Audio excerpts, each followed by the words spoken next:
泰国海关居然骗我们中国游客的钱，不是收，而是骗。刚才里面的海关人员问我们每个人收了100泰铢，这个钱就是船票。海关收我们100铢是什么钱？那是小费。他跟我说那个叫船票，怎么可能？刚才那100里面的人说是船票。100币给我盖个章是吧？我们结束了泰国金三角的旅程，前往老挝。出泰国海关时，海关官员居然骗我们的钱，不是强行收小费，而是骗小费。从泰国到老挝要坐轮渡，我们在泰国海关办理出关手续时，海关人员索要我们100泰铢。我们问这是什么钱，他们说是船票钱。我们奇怪为什么海关要收船票，但想这海关怎么会骗人，于是给了。结果去坐船，船长告诉我们还要买票。一阵沟通后，我们才知道真的被骗。我们能从泰国海关要回被骗的钱吗？跟着我们开始今天的旅行吧。这就是我们昨天晚上在金三角这个小镇住的酒店了。我们的酒店呢是小镇唯一一家711便利店的隔壁儿。旁边呢就是金三角大佛和湄公河了。现在我们去大佛那里看一看。我们现在已经来到了湄公河边哈。我们这一趟的中南半岛旅行基本上都是沿着湄公河的，但我们的方向是从下游的三角洲一直往上游走的。这个湄公河呢，它是发源于我们中国的青藏高原的，一共是流经了包括中国在内的6个国家。但是湄公河在中国境内它不叫湄公河哈，叫澜沧江。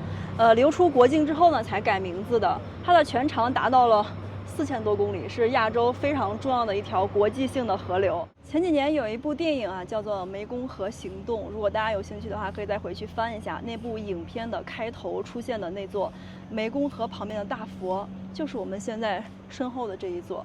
当时那个电影的影片啊，它开头有一个特别拉远的一个航拍镜头，拍到的就是我们现在所看到的这一片区域。这个湄公河的对面那里就是老挝了，叫做老挝金三角经济特区。这个特区哈，大家可以放眼望过去，那里的那种高楼大厦，包括正在建的那些高层塔吊，这个风格就很眼熟，跟我们中国内地的任何一个城市没有什么两样啊。因为这个金三角特区呢，是老挝政府和中国一家公司合作来开发的，就中国人把这里租了99年来进行这个城市开发的。我们呢，今天是在泰国待的最后一天了，算是。明天我们就要离开泰国，前往我们本次东南亚旅行的第5个国家老挝了。我们就会坐船跨过湄公河到对面的金三角特区去。到时候我们会给大家比较详细的拍一拍对面的这个风光。我们现在所站的位置就是可以一眼望3国的点了。这条窄一点的河流叫做美赛河，美赛河的左岸这片土地都是属于泰国的。那这条大一点的河流就是湄公河了，在美赛河和湄公河中间夹的这些土地都属于缅甸的。然后湄公河的右边啊，我右手边这块就属于老挝了。大家好，我是狒狒，我们正在背包环游东南亚。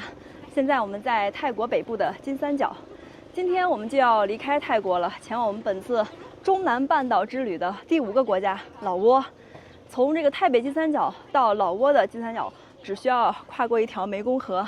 现在呢，我们背包去这个小镇的移民局那里办出境的手续，然后再找一艘小船划到对面去。从我们的酒店到口岸那里大概是800米，走路10分钟。刚刚我们酒店啊打扫卫生那个阿姨说可以骑摩托车带我们过去，不过呢，酒店这会儿就阿姨一个人在工作，她走了就没人看店了，所以我们决定还是走过去。我们现在走了一半，实在是太累了，因为这个泰北啊，虽然比泰国南边能凉快，但还是很热很累啊。狒狒这个肩膀也有点疼，对，我们这包实在太沉了，越到后期呢，可能买的东西越来越多了，稍微沉了一点啊。我们现在休息的地方下面啊就是码头，之前湄公河惨案就发生在我们眼前，这些岸边啊，就可能是当时那些船员遇害船员的遗体发现的地方。前面就到海关了，这个海关大楼的下面停了好多这种蓝色的小船啊，不知道我们一会儿是不是就要坐这种船从泰国去老挝了。这还是我们俩第一次坐船过境啊，过海关。我们以前有试过走路过桥，从一个国家到另一个国家，也有坐飞机，也有坐大巴，但是这个船是第一次啊。对，我们等一下到前面的泰国出境那里办好手续之后，一直到对岸登陆前啊，我们在河中间就属于好像你不在任何一个国家的这个移民局的管理范围内了。对，三不管地带，真正的三不管。我们前面就到海关大楼了，海关大楼正对面竟然还有一家绿叶子店啊！这边这种叶子店真是多。我们现在已经到了哈，这里写了金三角过境口岸国际出发。前面这栋楼就是这个小镇的移民局了。我看一下位置对不对啊？离境旅客就从这儿走啊。然后这里还有一个牌儿，上面写的是没问题，就是这里了，清盛移民局。我们这就离开泰国了。我们这次在东南亚是2进2出泰国啊。虽然说在泰国总的加起来游玩时间不算太多，跑的这个区域范围也不算广，但泰国是我们比较喜欢的一个地方，也留了一些遗憾。以后我们再来吧，因为毕竟呢，去很多东南亚、南亚的地方啊，都要从曼谷这里转机嘛，以后总有机会的。走吧，我们现在就准备过境啊，就不能拍摄了。我们现在已经办完了泰国的离境手续，还是很速度的哈，里面没几个人排队，基本上30秒就办完了。盖章以及按手印。我们现在已经来到了湄公河的河边，准备坐船去对面的老挝了哈。不过呢，刚才里面的海关人员问我们每个人收了100泰铢，这个钱就是船票。我们现在在这个位置领一下纸质的这个票，就可以登船了。Hello， 萨瓦迪卡。各150。我在里面给过了，我在里面给过了，给过了。护照给过了，里面给过了，盖过了，有了。我给里面给了100了，里面已经给过100了。100币。对，给过了。盖过章了呀，你看。你给了盖章了呢，你给了。啊，我给过他们100了。100了啊。他说100是护照的钱。护照还要钱？刚才那100里面的人说是船票。2个人，对对。2个人。300泰铢。这是船票吗？说的。那里面收我们的100是什么钱？给我盖章要收费的。100币啊，100币给我盖个章是吧？那里面刚刚告诉我这100就是船票了。船票钱啊。我去问一下里面，他们已经收过我船票了。大船。啊，我选的是大船，这个是小船的。小船。好吧，明白了，市场误会，他们这是私人那种小船，是额外收钱的。我们里面交了100元是那种海关的大船。不知道哪一个是海关收的那个船票啊？这个应该算是大船吧？对，这是小船，我也分不清。你好，哪个是大船？这个，就这个，就是海关收的100铢，就在这儿坐。150铢。啊，那海关问我们要了100铢，那个是坐哪个船？没有100铢的。没有100铢的。上吧。这个是上船再给他钱。那边下船买票。那我对，先上吧，30块人民币。那我上船，然后再给这大哥钱？不是，再去那边下船以后买票。那海关收我们100铢是什么钱？那是小费。那是海关。他跟我说那个叫船票。怎么可能？他跟我们说的船票。他直接问我说100铢，然后我说什么钱？他说是船票。哪里？海关。就盖章那个人，移民局的官员。那是小费。那个是小费。对，上船。他跟我们说船票啊。他跟我们说是船票啊。那不可能，我们的船票不可能叫他买。对呀，我也想的是。那就是泰国的移民局，他是那个小费。他也不跟我明确的说是小费，他说那个是船票啊。我要去问一下。我们俩现在又重新回到了这个码头上。刚刚我去找了一趟海关人员，我说你可以明确告诉我这是不是小费不？如果是的话，我可以选择不支付，但你不能欺骗我说它是船票。然后我就以为这个是大家都要交这100的，就跟他讲了好久。他把2个人一共200铢退给了我，但是他在我们的这个护照的签证上面做了一个小标记，我也不知道什么意思。一会儿看一下我们能不能顺利的入境这个老挝哈，不知道他做这个标记是怎么回事儿。我们现在准备坐船了，这个船呢快艇一个人是150铢的船票。现在坐这个快艇，我们2个人包船的快艇啊，就一个售票的小哥。我们现在已经到了老挝这一侧的岸边了，这个是我们刚刚补买的这个船票啊。那我们现在就准备上岸去过老挝的海关了。我们没有提前办老挝的签证哈，因为老挝呢对中国是实行落地签的，签证费每个人是20美元或者200人民币或者1000泰铢啊，这个是之前从这儿通关的一个朋友跟我们说的这个价格，所以大家想想呢，还是美元更划算一点吧。20美元200人民币1000泰铢，这个人民币和泰铢的汇率还是对的，这美元就划算太多了。我们一会儿直接用美元通关，但是我不确定这个老挝的海关会不会再明里暗里的要小费啊。今天泰国搞这一出是把我整怕了，我们这趟去了这么多国家。除了越南海关有点一言难尽之外，其他这几个国家都还挺好的。但是没想到啊，从泰国走了的，问我们要小费，他没有明要，他是骗我们说这个是船票，你给我100铢，这是坐船的钱，我就给他了。因为这个海关是你出去之后你就不能再返回了，他知道你把这钱交了，我骗你那是船票，你到跟前你也没办法呀，你不能回头了呀，你只能坐船走了。那今天可能他没有想到我会这么勇的去找他，把这钱要回来了。所以给我们的护照现在搞了个小标记，我心里有点毛毛的。我们去试一试老挝海关能不能正常过吧。我们从这个码头已经上岸了，哇，这一块刚来全部都是在讲中文，售票处的也讲，然后卖船票的也讲，游客也讲，感觉又进入到中国的城市，感觉回国了。你看上面写的什么？老挝欢迎您的下面写的是诚邀五洲客，共创新未来。这遍地的中文让我觉得好熟悉，好亲切。这里也是全是中文。这个码头是离开老挝去泰国的。对，尊敬的游客，你将离开老挝前往泰国。啊，哎，我们到这边还没清关呢呀，贝贝。这个区域你是出不去的，这外面全是海关的。它这个清关是要从这儿有一个老挝海关的入境通道。哦，看入境箭头，我们要从这儿进的。哦，从这儿。不然这个区域你出不去啊。那上面那不是还有铁门吗？再看一眼泰国吧，其实对泰国印象还是蛮好的。就出来的时候，海关整这一下子，影响了那么一点点，但是不多。我们现在入境老挝吧。要回了被泰国海关骗的小费，我们来到老挝金三角特区，这里高楼大厦林立，到处都是中文，感觉回到了中国。但这里的物价也是贵到离谱。据当地人说，这儿的物价比肩香港、澳门。我们现在已经从老挝的海关大楼出来了。刚才泰国海关在我们护照上面做的小标记似乎没有什么影响，我们已经办好了老挝的入境手续。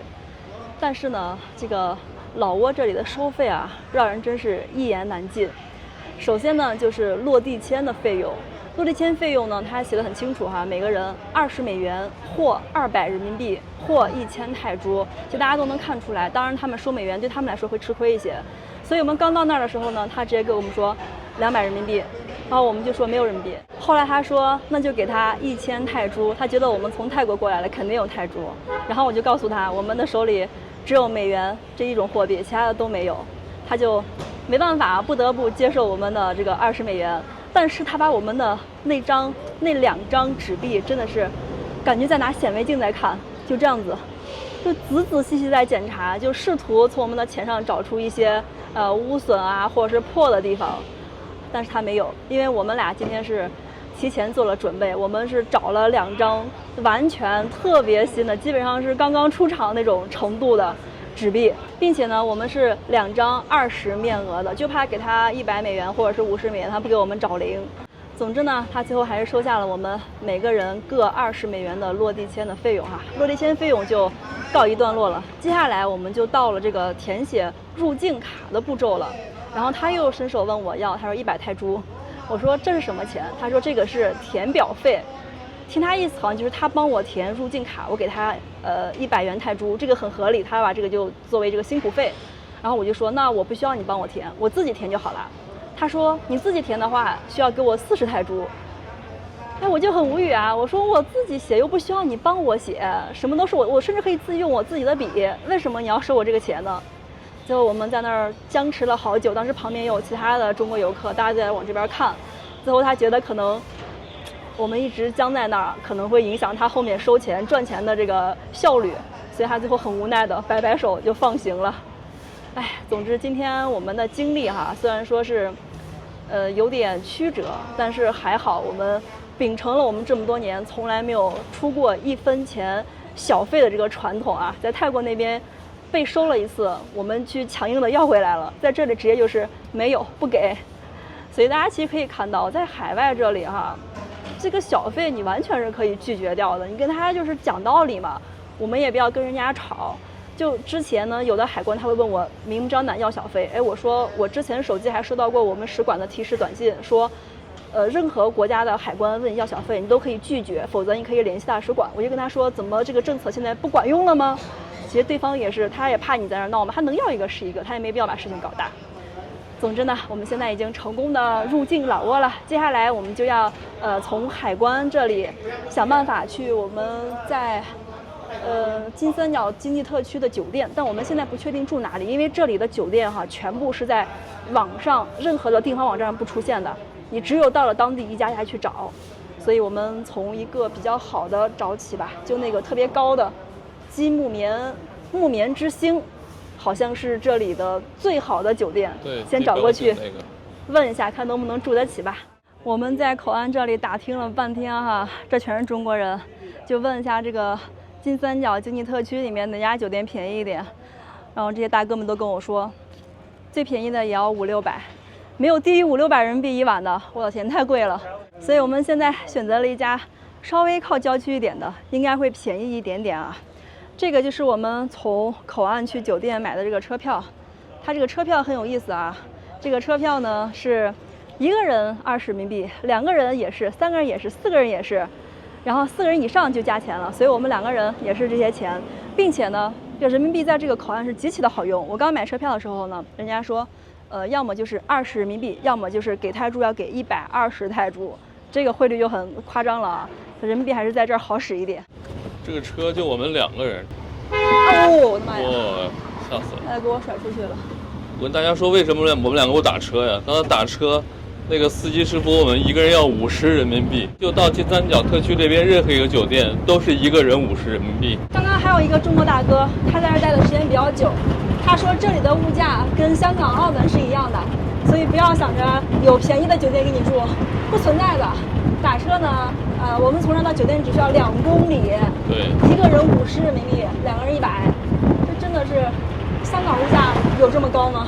虽然这边物价贵啊，消费高，但是有一点好处就是这边汉语这个普及程度非常的高。我们这个开电瓶车的小哥也会中文，然后各种服务人员全部都会中文。这个地方啊，真的是特区中的特区了，感觉。对，通用中文，通用人民币。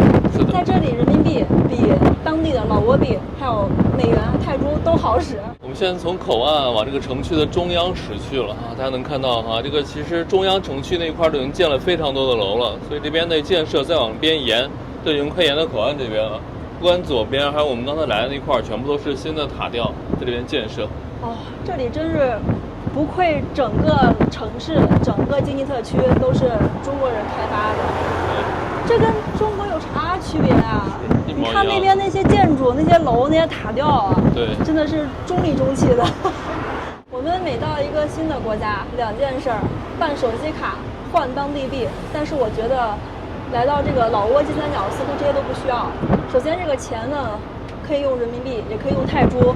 其次呢，我们手机现在用的是泰国的运营商，4G 是满格的，网速非常好，甚至比在泰国那边还好。